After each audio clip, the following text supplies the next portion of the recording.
Hockey in Georgia is built by the people whose names rarely appear on the marquee, but many of those names have not been ingrained in the Georgia hockey scene at such a young age.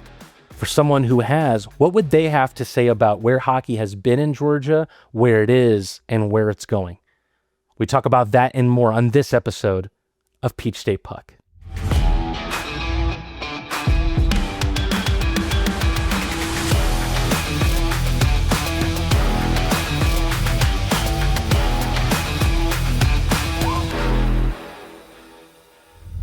Good morning, good afternoon, and good evening, Georgia hockey fans, and welcome back to yet another episode of Peach State Puck. As always, I'm your host, Matteen Rad, and it's getting real, man. I'm single digits away from being a married man at this point, 9 days away. And, I think many people would be afraid that something is going to change. I don't really think much is going to change.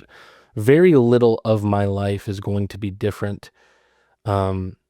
Pre-wedding and post-wedding. There's going to be a lot of happiness. There's going to be a lot of celebration. Those will be the big differences. But the day-to-day of what things will look like 6 months from now versus, right now, I think are going to be very, very almost status quo.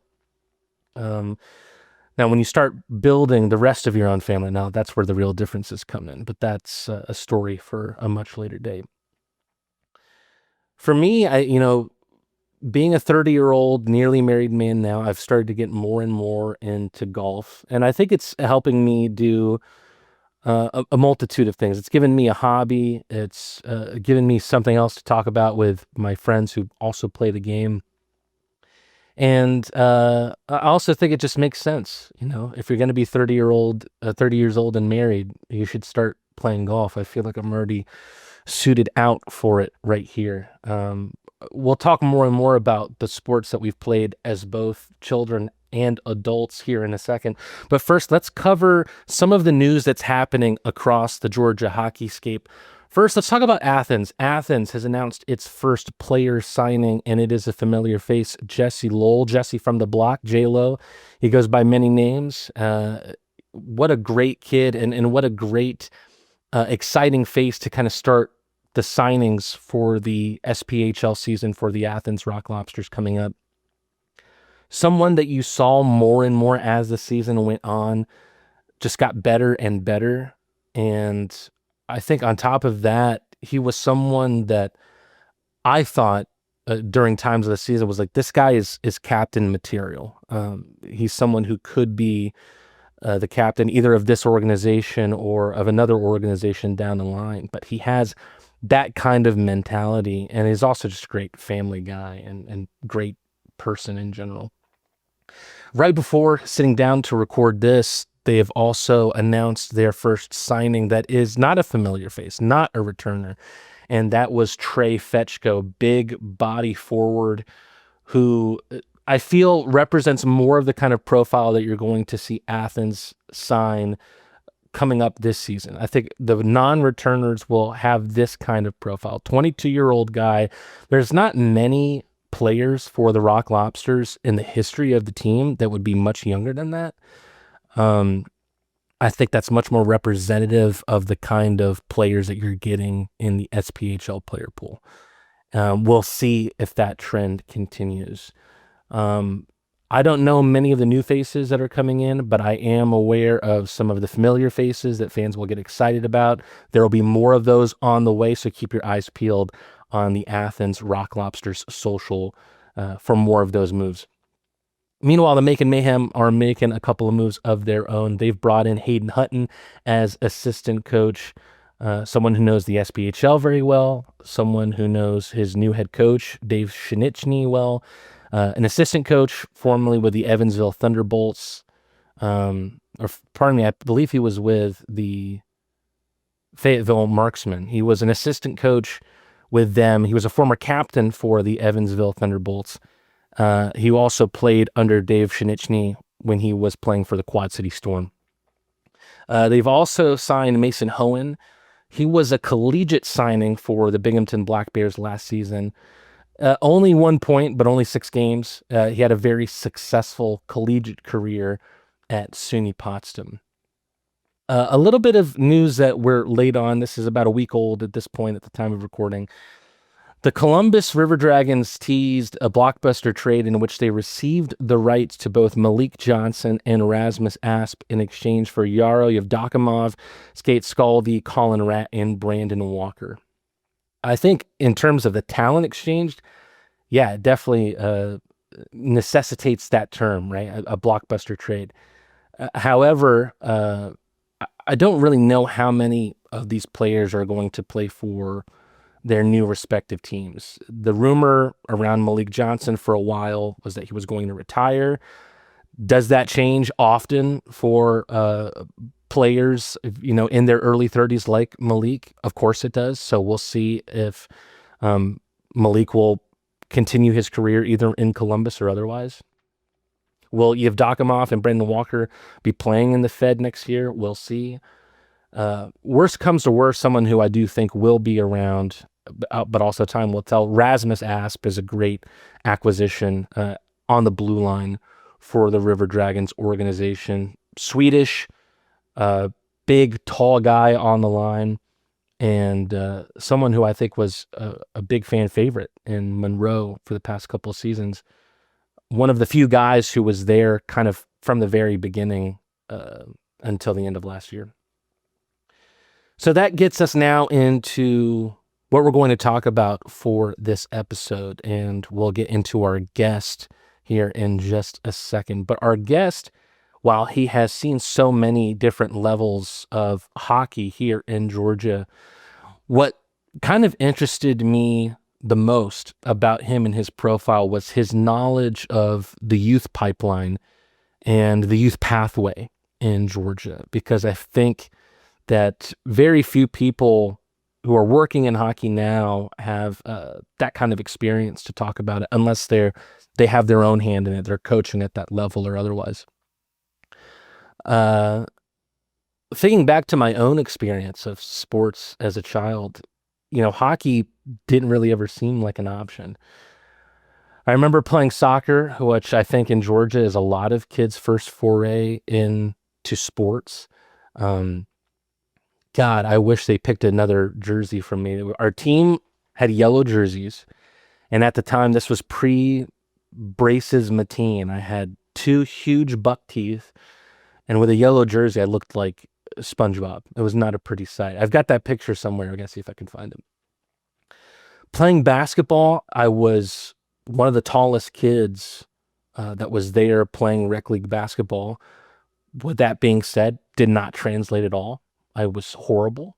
I was really kind of more of a cheerleader than anything. I was a glue guy. I was a good locker room presence, if you will. And then that brought me to my best sport, which was baseball. A low bar, very, very low bar, but was still never that good. But there was one season where just kind of everything clicked. And I think a lot of it was because I had a tremendous coach. His name was Coach Lee. I wish I could remember his last name. First of all, what a character. He must have been about 5'3", maybe. I was 11 or 12 at that time, and I was probably already taller than him. But his personality was that of a giant. Just an incredible human being. I was hitting well, was making plays, and was even stealing bases as a big old kid. Look, it's more about how you read the game rather than your speed, right? At least at that age. That season, we won the championship. This was Roswell Area Park Rec League Baseball. And I think in terms of memories of when I was a child, there was not really anything else like it. And I wonder if that hook has now led to my unhealthy relationship with sports and obsessing over championships, and as an Atlanta sports fan, not often seeing them. Youth hockey, though, is something that I would not have known existed at the time. Even in high school, I don't even think I knew high school hockey existed in Georgia.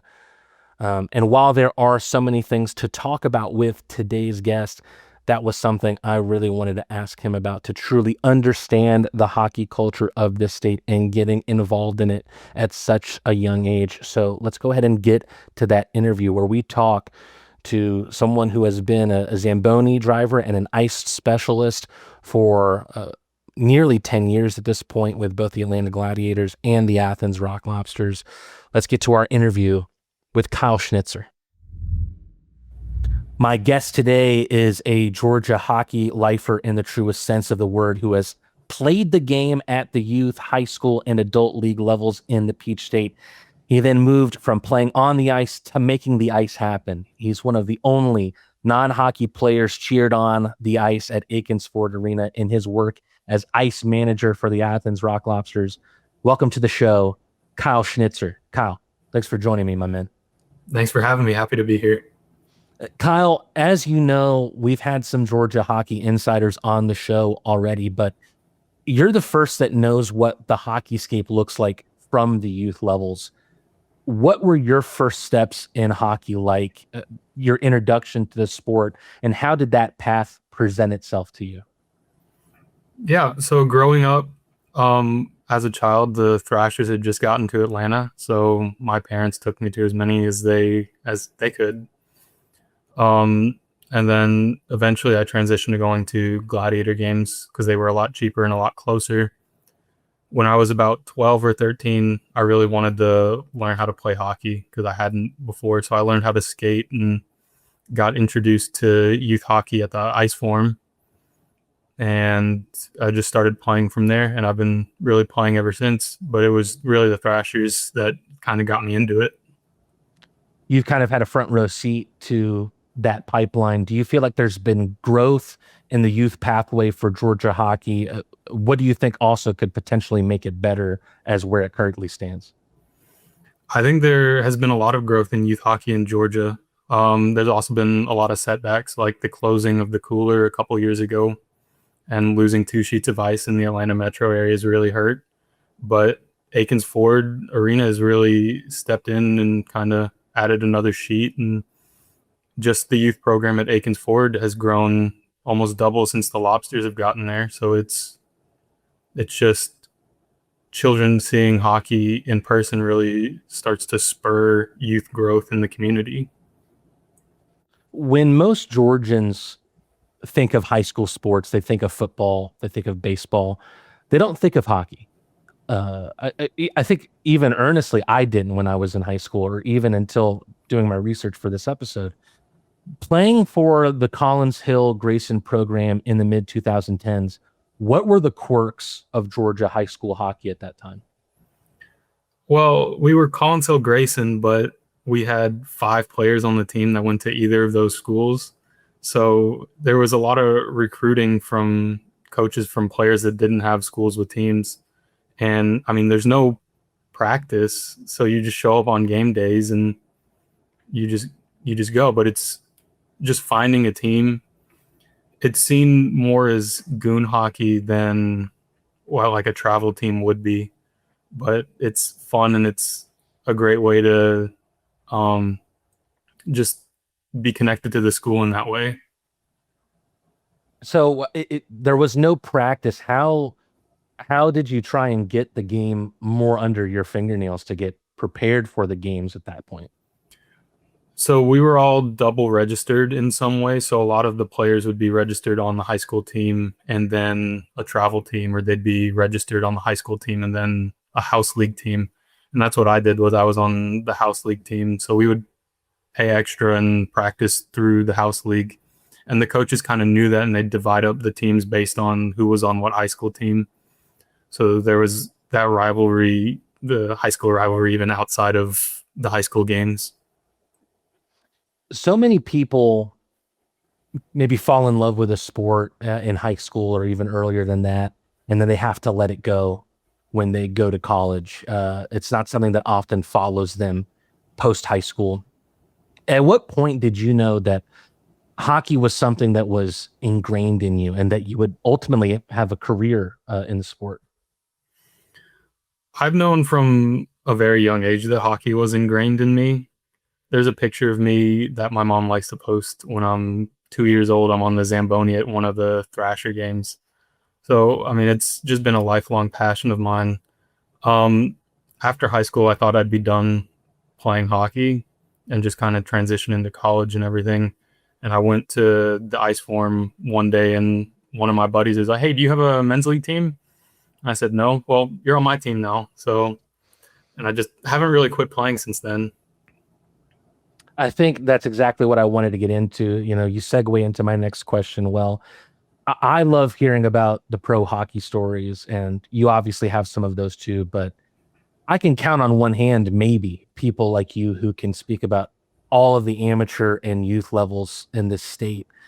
I know you've played some adult league hockey, as you said yourself, in Atlanta. I think that's been kind of a blind spot for me in this show so far. And I know a lot of guys who play it. How important is adult league, men's league to the fabric of the sport in this state? Oh, it's huge. Um, Atlanta has one of the largest adult hockey leagues in the country. So there's the Atlanta Amateur Hockey League, which I did play in for a little bit, but I no longer play in. They're out of Cumming, Georgia, Sandy Springs. They were also at the Cooler, and they play out of the Kennesaw rink as well. So there's a little bit of travel in there, but it's huge. Everybody that I'm around um, working games, when I used to work at the Gladiators, everybody there was on one of the men's league teams in one of the various rinks. I mean, it's just really big for the culture. You would end up attending the University of Georgia, go Dogs, for sport management.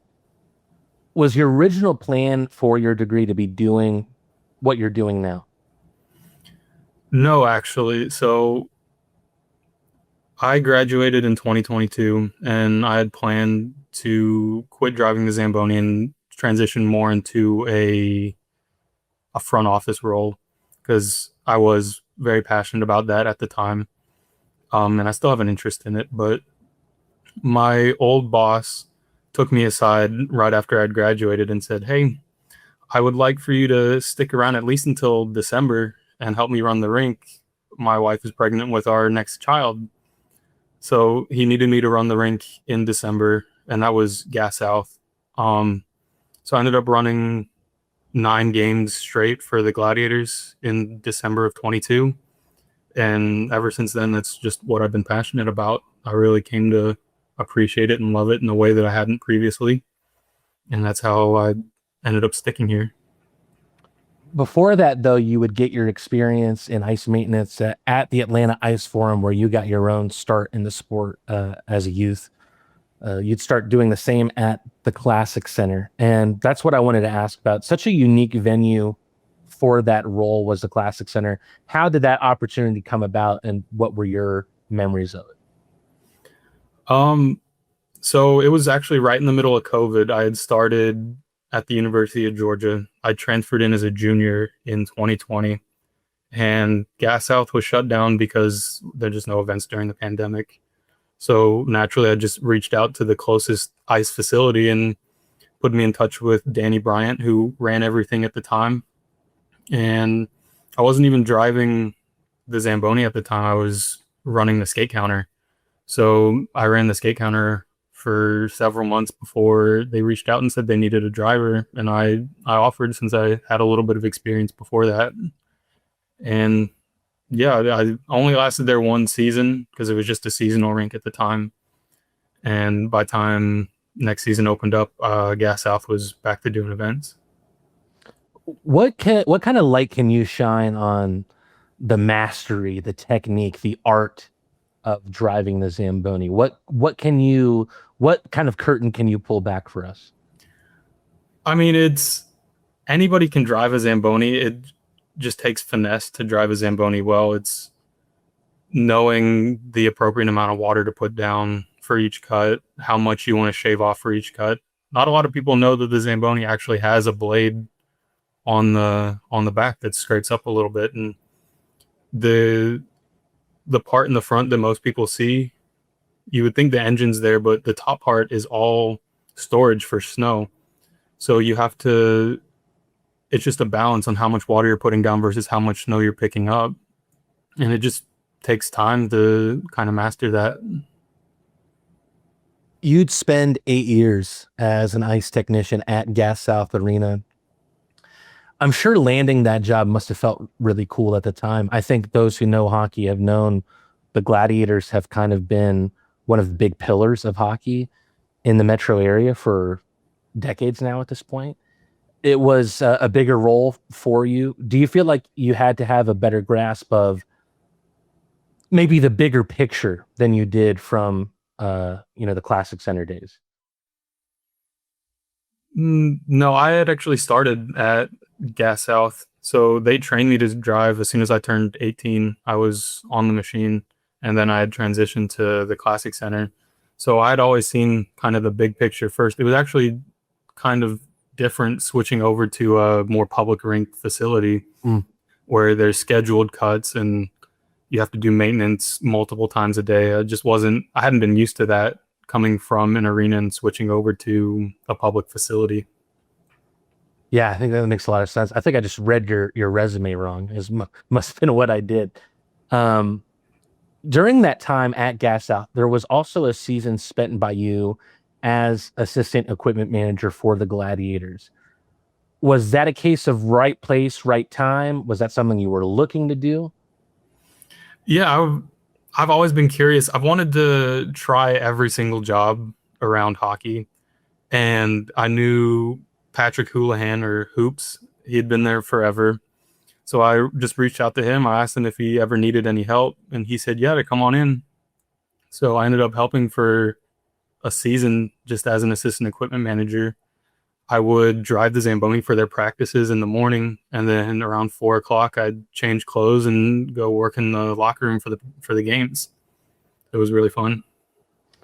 What different perspective do you think, you talk about working in all these different roles of hockey, and I think they give you different perspectives on the sport as a whole. What different perspective did working as assistant equipment manager give you that you took with you for the rest of your hockey career?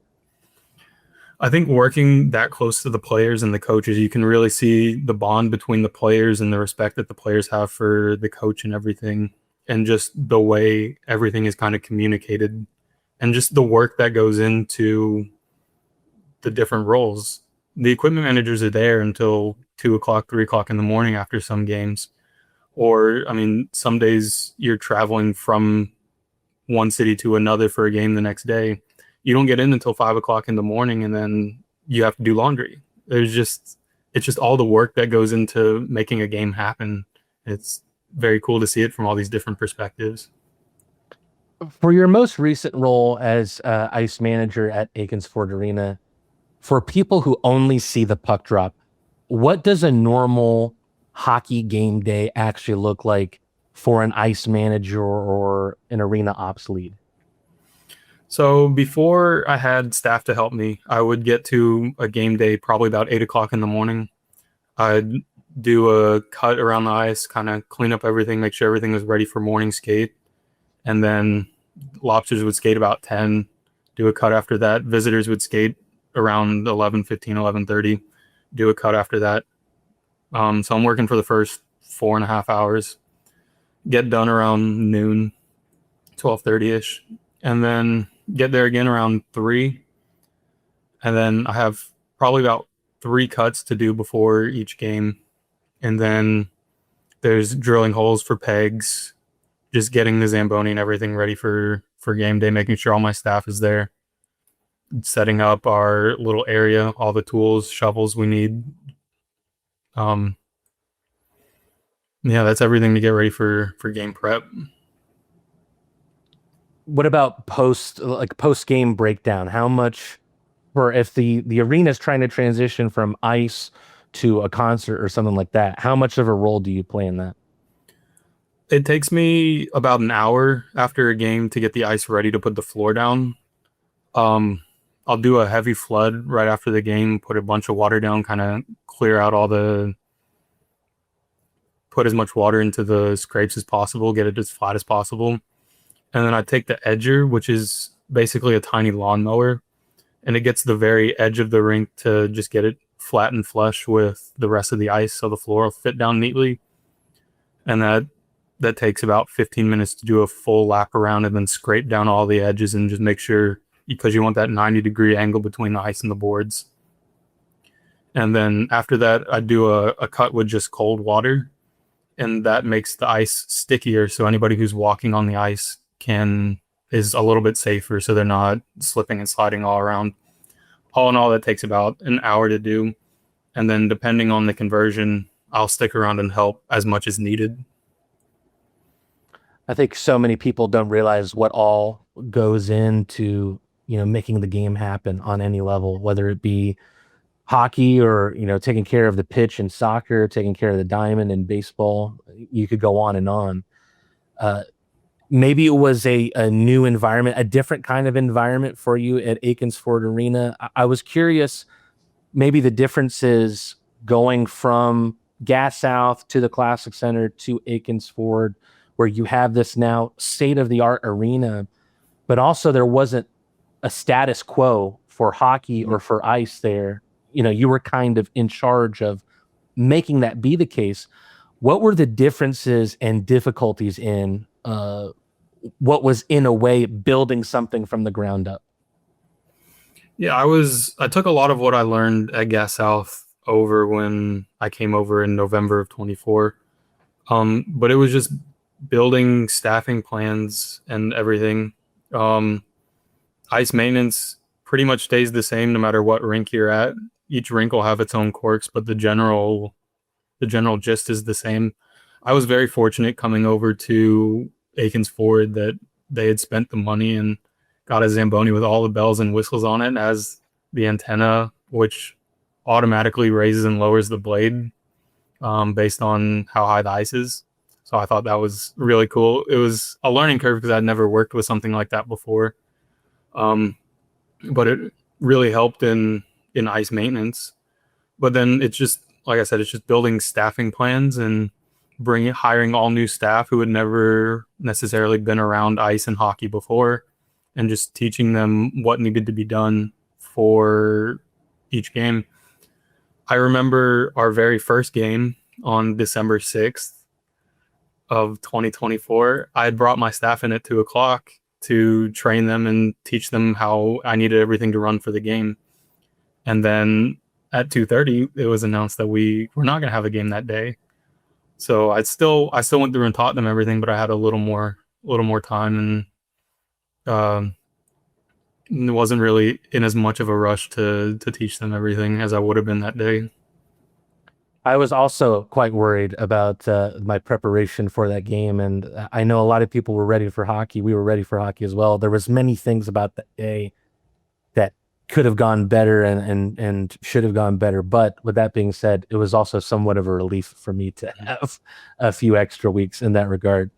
I want to ask you about one of the big, quote unquote ice stories in the minor leagues over the past year. I'm not sure if you know about it or not. Knowing everything you do know, I'm sure you do. There was an instance in an FPHL game last year where the PD Ice Cats had to call a game off in the Florence Center against the Monroe Moccasins due to poor ice conditions. What was your take on that story? Did you commiserate with the ice staff at the Florence Center, or did you think that's not something I would have let happen? It was a little bit of both. As an ice tech, you kind of learn which spots in the ice will get low and which spots are high based on the pattern the Zamboni takes. And they had reached a low spot right behind where the net was, and the players had hit the concrete. And as an ice manager, you realize that that's one of the places that you have to be really careful of, because when you're driving the Zamboni and you're doing your laps, you go over the crease 4 or 5 times per cut. So if you're not raising your blade when you do that, then you're eventually going to get low and you're eventually going to hit the concrete, which seems to be what happened.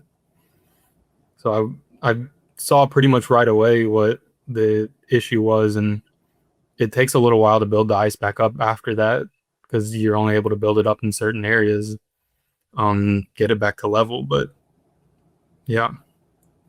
The PD Ice Cats, a team that we've both have seen a lot of as rivals of the Athens Rock Lobsters. Athens will see more of them next year in the SPHL. You've kind of become a phenomenon amongst Crustacean Nation and Athens Rock Lobster fans. They just absolutely love you at the tank. I think it's definitely justified, of course, but it's probably justified for a lot of people who work in your role and they're not getting the same kind of uh, tribute that they should be getting like you do. Why do you think that is? Why do you think the fans have such a liking to you? I'm gonna be completely honest. I have no idea. Um, when I do my first lap around the glass, my face is this close to the glass, and people are always banging up on the glass and trying to get my attention. So I'll hit it back. I know some other drivers won't do that, and I don't know if that's the reason why. I like having fun with it, and I really couldn't tell you why I've gotten as popular as I have around the lobsters, but I'm just having fun with it. Unfortunately, I learned the other day, we love you in your role at Aiken Sport Arena. I know it's a role that you're leaving, and we'll miss seeing you on the ice at the tank. If you're not ready to tell us, that's totally fine. But if you will, what does the next step in your hockey journey look like? I am getting a full fresh start in a brand new city. My fiance got a very good opportunity in Wichita, Kansas to teach at the college and get her master's. So I am starting over in Wichita, home of the ECHL's Wichita Thunder. So I'm in talks with their building and with their public rink. So hoping to continue to do what I do out there. Well, that's tremendous news. We're glad that you already have a new home, and I know that they're going to love you just as much as we love you in Athens. Now that we've talked about your future, I want to talk about the future of this sport and this sport here in Georgia that in the state that me and you love. First, do you feel like hockey in this state is on the up and up? And if so, why do you think that is? I really do feel like hockey's on the up and up in the state of Georgia. You just look over the last 5 or 6 years, you've added teams now in Savannah. You re-added Columbus. You're adding a team in Augusta in 2 seasons, 2027. The growth in hockey in Georgia, even at the pro level, is just undeniable. Do you feel like that growth is conducive to bringing the NHL back to the metro Atlanta area? I do think so, and I've spoken with some members of one of the groups looking at bringing the NHL back to Atlanta, and they do take into account attendance at the minor league level games. So Anson Carter even said it once himself that, you know, back when he was playing with the Thrashers, the Gladiators and the Thrashers played on the same night, and maybe 13,000 went to a Thrasher game, but 8,000 went to a Gladiator game. And it's not that, the Thrashers had really low attendance or anything. There's 21,000 people in Atlanta who want to go see hockey. And that's 15 years ago now before we even saw all this growth in the metro area. What do you think needs to be different if whether it's the Thrashers that come back or NHL comes back to Atlanta? What do you think needs to be the biggest difference from the new team and the old teams, whether it be the Thrashers or going back to the Flames days? I just think the grassroots outreach needs to be the same or better than it was when the Thrashers were here. Um, I know a lot of NHL teams now put focus on being in charge of their youth programs and owning multiple sheets of ice. I think bringing a team here and having 4 or 5 more sheets of ice will make hockey a lot more accessible in the area. And kids that play hockey want to go watch pro hockey. It's just the natural state. It's something that I think is you're seeing more and more. It's something we talked about on our first episode with the Savannah Ghost Pirates, something that the NHL teams are doing. Savannah is doing as well in controlling their own youth pathway. And I think that's extremely important, as you talked about with the grassroots approach that you need to take to be able to have kids fall in love with hockey, to have hockey be something that kids aren't inheriting, but are born with, I think is extremely important for the hockey culture in this state. Do you agree with that, especially as someone who has been a part of it yourself? I completely agree. Accessibility in hockey is the hardest part. Um, just opening up more opportunities to have people just fall in love with the game is really going to help grow everything at the grassroots level. Even USA Hockey winning gold, sweeping gold actually, is going to be big for growth in the United States and even down south. Kyle, you're someone who knows the history of hockey in this state so well. This is more of a philosophical question than a, strict black and white kind of question. What do you think the story of hockey is in Georgia? I feel like I feel like the symbol of Atlanta really embodies that well in the Phoenix, where you kind of have to rise from the ashes.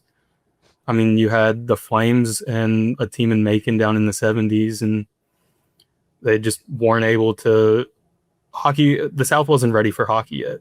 Um, and then you had a resurgence in the 90s where you had the Knights and the Thrashers. Then you had teams in Columbus and Augusta, and Columbus lasted a very long time. And I think Columbus is a great minor league market, but the other ones just didn't necessarily last as long. And then over the last 10 years, once again, you've had this big resurgence where now hockey in Georgia seems to be bigger than it has ever been before. And I think it's a sustainable growth where in the past it might not have been. I think people know you for your ice work and your Zamboni work. Some people may not know your kind of collection and your kind of uh, your role as almost a historian of Georgia hockey. Many people can follow that on the Instagram that you run, Peach State Hockey Collection, which feels like a living archive in some sense. What made you decide to curate Georgia hockey history and artifacts publicly instead of just collecting privately? I've always been into collecting just kind of anything related to the Thrashers or the Gladiators. Even growing up, I would kind of maybe bordering on hoarder a little bit, but a buddy of mine, Jay Jarvis, he runs the Georgia Hockey Museum, and I kind of took inspiration from that. And if my goal has always been to do what I can to grow hockey in the state, and I think growing hockey in the state of Georgia requires knowing the history of hockey in the state and kind of just preserving it and making sure other people have access to those stories and just kind of knowing where we started so we can see where we're going. Jay's research was extremely important for me in our last episode covering the history of hockey in Augusta. So a big shout out to Jay Jarvis. Um, Kyle, we talked a lot in that episode about Augusta, about the funny stories that happen, whether it's a story that you've heard about in the Georgia hockey history or a story that you've lived yourself in your time working in pro hockey. Is there a funny story, an inspiring story, something that sticks out to you about Georgia hockey? Um, a funny story. I don't know if I have too many funny stories, but um, just the resilience of the people down here. A lot of people don't know that before the Lobsters' first game, we had put the ice in probably 2 or 3 weeks in advance of that first game on December 6th. It melted the Sunday before. We lost the full sheet of ice, and it was just a mad scramble to get everything ready for that first game. I was actually playing beer league hockey down in Duluth, and I saw the text and the calls from both of my managers when I got off the ice, and I immediately knew what was going on because we had an issue with it a couple of days before. So I hung out with my buddies for a little bit before I answered the call, and I might be a little in the wrong for that, but as soon as I answered, it was full fight or flight, and get I had to drive an hour straight through the night, and It was 7 or 8 o'clock before I got there. It's pitch black. Everybody's working really hard getting the ice cleaned up because it melted, but there were still chunks of ice. So we had to completely clean the floor and get everything ready for putting the ice back in. So it melted on Sunday, and we started rebuilding the ice on Tuesday. So we're working 12, 13, 14-hour days, Tuesday, Wednesday, Thursday, to get everything ready for that game on the Friday. And I mean, we were ready. The ice was ready. So I was very, very grateful that we were able to get the ice done in time. Going back from when I was an intern at Kennesaw State, working in athletic communications, I would, and after getting my first full time job in sports, I would get that question. How is it? You get a job in athletics, and what is the key to keeping those kinds of jobs? And my word of advice has always been, be a firefighter. When someone calls and they come with an emergency, you've got to be the one that shows up. And I think you're a great indicator of that kind of work ethic, Kyle. This was terrific. I really appreciate it. I think what stands out most is that your story is really the story of Georgia hockey itself. Local roots, a lot of behind the scenes work, a real respect for the people who make the game happen, and a passion for preserving the history while helping shape what comes next. We appreciate you taking us inside the operational side of the sport, the collection side, and the bigger picture of where the Peach State hockey scene might be going. So thank you so much for joining us, my man. Yeah, thank you for having me on. Georgia hockey fans, make sure you like, subscribe, and follow us on socials wherever you get your podcasts. We'll see you next time on Peach State Puck.